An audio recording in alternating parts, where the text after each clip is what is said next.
Hello, hello, hello. Good to see you. You get fairy dust. I get fairy dust. Amelie's not here. These books get fairy dust. Amelie gets fairy dust. You get extra fairy dust. And welcome to another chapter of my eating disorder recovery story. And so I'm going to talk about the impact that the 12 steps have had on my life, the way that I think about them. If you're doing great in your recovery with what you've learned from your 12-step program, I don't think you need to listen to this. I don't, why even, like, what if something I say makes you question something that you're doing? Don't do it. Don't tempt fate, and don't tempt your addictive voice. Because remember, as you're watching this, if you look over there, your eating disorder is doing push-ups, getting stronger. Yes, that's one of the sayings from the 12-step rooms. That means, our eating disorder lives in our brain, and so the part of us that has the addictive voice, the addiction is also in the same place. So it's listening, and it's getting stronger and better, and seeing if there's any loopholes in our thoughts about our recovery. So please no need. And then also, if you find if you're still using and have never worked the steps, or you had, and you're just trying to figure out a way to use, like, really to take what I have with a grain of salt, like trust the thread, like follow the thread. And if anytime I mention a specific food or whatever, or what I'm doing, I know for me, part of my eating disorder, okay, when I finally got down to a body that I feel comfortable in, again, because of my upbringing, because of my, of being raised in a culture in which being overweight is very painful, and walking around overweight was very painful. This size is very comfortable to me and doesn't trigger my addiction. And so that's very helpful to me. But so when I got down to a size that I felt really good about, and felt strong in my body, and felt strong in my recovery, if I heard anyone, even if they were, over 200, 300, 400, 500 pounds, say that they wanted to lose weight, I would automatically think, oh, I need to do that too. I want to go on that diet. I need to do that too. So you don't need to do what I'm doing for it to work. In fact, you really do. This is a case where take what you need and leave the rest. Don't try to do something that I'm doing, because it might not be helpful for you, and it might backfire on you. So be very discerning. Part of recovery is growing up and being very discerning what we're clear about, and what helps our recovery and doesn't help our recovery. So be very, very discerning, and take everything that I say with a grain of salt. Okay.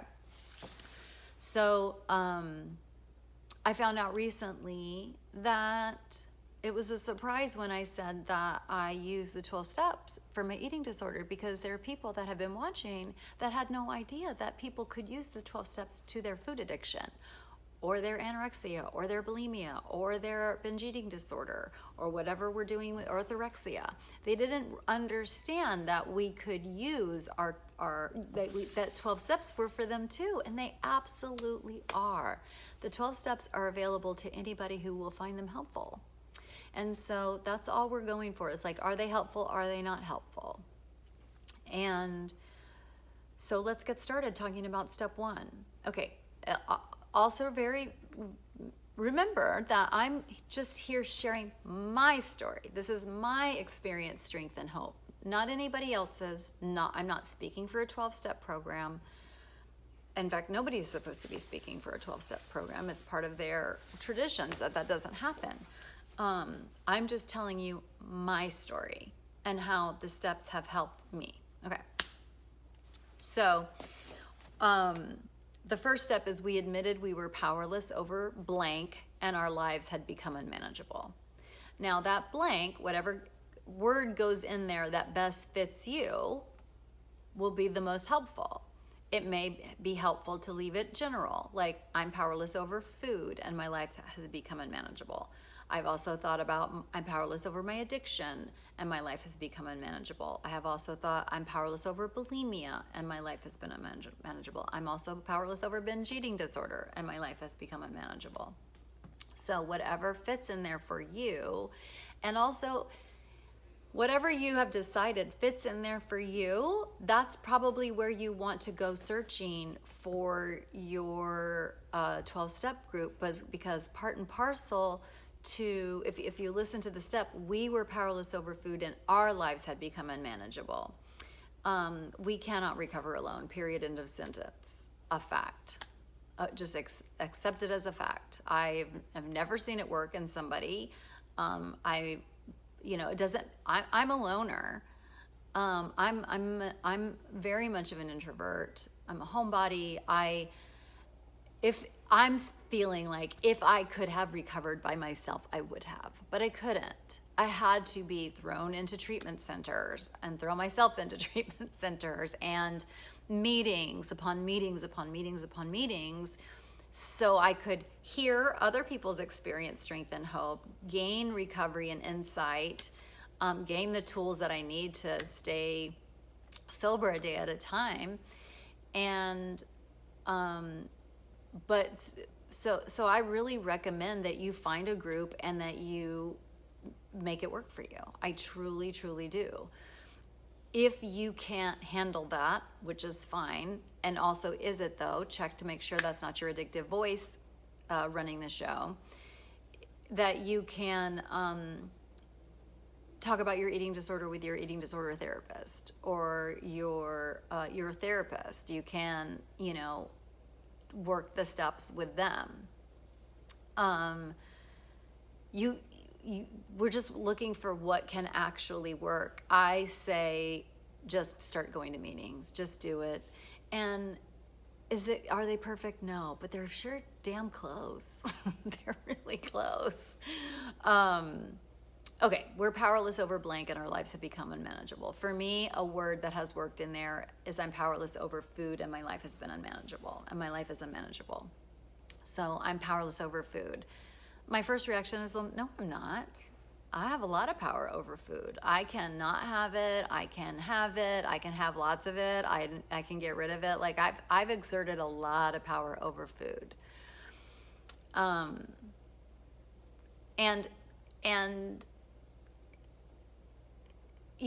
sometimes words fail us. It gets really, really tricky. But here's how I think about powerlessness for myself, is how that I know that I'm powerless. If I say I want to stop doing something and then I do it again, that to me,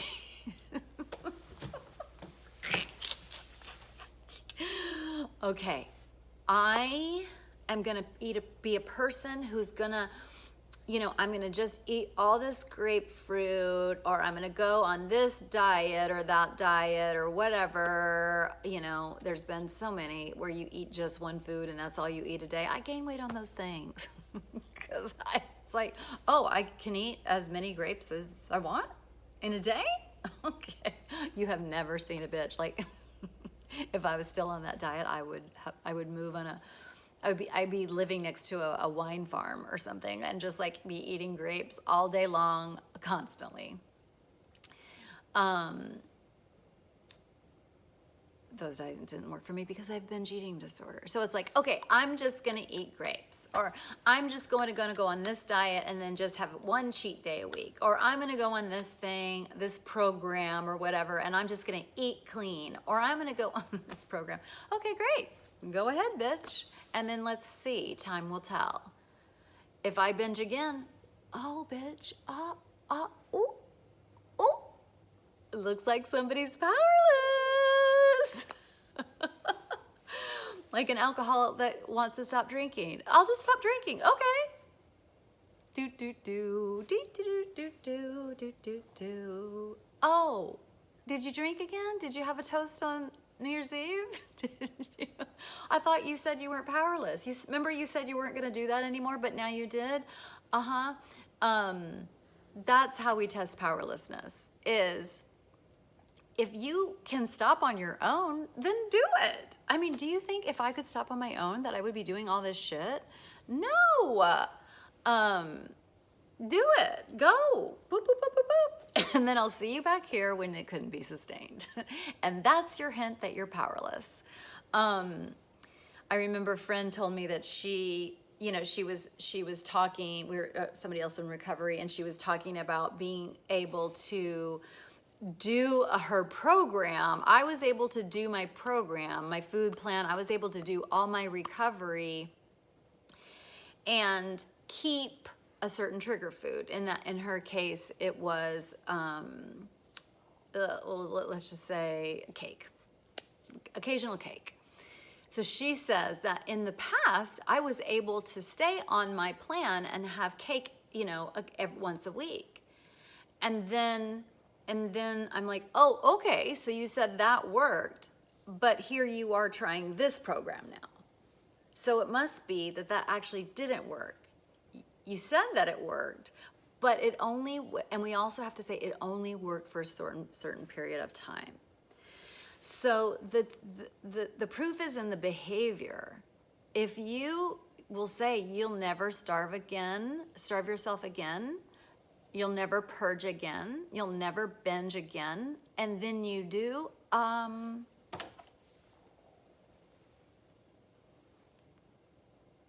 think you might be powerless. It's very fucking humbling. It's very fucking humbling. So, and I mean it. I'm not even being coy or, and any laughter that you hear in me is of myself. Like, bless my heart. Bless her heart. She tried so hard to do it on her own. And she tried to do it her way. And she tried to do it without, doing it full force, like, oh, let me just pick and choose. I think I'll just skip step 4 and 5 because they're too hard. Do I want to take a fearless moral inventory? No, thank you. I don't think I need that. I'm not that bad. And P.S., that is my addictive voice. I'm not that bad. Okay. So that's, to me, what really speaks to my powerlessness. If I can stop, then I can say I'm not powerless. But if I can't, I have to say, like, bitch, you might be powerless. Just because you can stop for 20 days and then you do it on the 21st day, that's not powerful. That's not powerful. That's powerless. On the minute you weren't looking, your addiction took over. That's powerlessness. You did it for 21 days, and that's amazing. Or you did it for 3 months, or you did it for 5 years. Bitch, I didn't purge for 10 years. I thought I was powerful over purging. That is hilarious. Bless her heart. One day, 10 days later, like, done. So I decided for myself, based on the evidence of my life, that I'm fucking powerless. And you know why? Because I don't want to waste any more time. I don't want to waste any more time dancing with that bullshit. I don't want to waste any more fucking time pretending like I don't have an eating disorder, or that I don't have a problem with food, or that I don't have a food addiction. I'm tired. That's one of the ways, again, another slogan from the programs, we just get sick and tired of being sick and tired. I'm tired of pretending that I'm powerful. I'm not. Surrender. Oh, bitch, where's my white flag? This is a great time for a white flag. Let me see if I got one. I'm just done. Boop. Why wouldn't I have a white flag here? I'll get it for next time. I'm powerless. I surrender. I surrender. If you need to say, I admit that I am powerless over food sometimes. You're powerful sometimes, like for a day, for an hour. I'm just, I get tickled at the addictive voice. I get tickled by what the addiction tries to convince us of. When ultimately it would be a lot easier for me if I would just admit my powerlessness and just do what the fuck the experts say until I can crack away and find something that works. Doing it my way doesn't work, and I surrender. You know, I woke up this morning struggling with a few things in my recovery plan. I've been very resistant to take time for myself, to journal and, you know, read all my shit that I want to read, that I love, that inspires me. I just haven't done it. And this morning I woke up and I just like, it's not working for me. I'm not as happy as I could be. I'm not as serene as I could be. I'm not as conflicted or you know, I could be less stressed. I'm not as less stressed as I should be. So it's not working, and I surrender. I surrender. Oh, I wish I had my white flag. Well, at least I wore a white shirt, so we'll just let this be the white flag. I am powerless. Okay.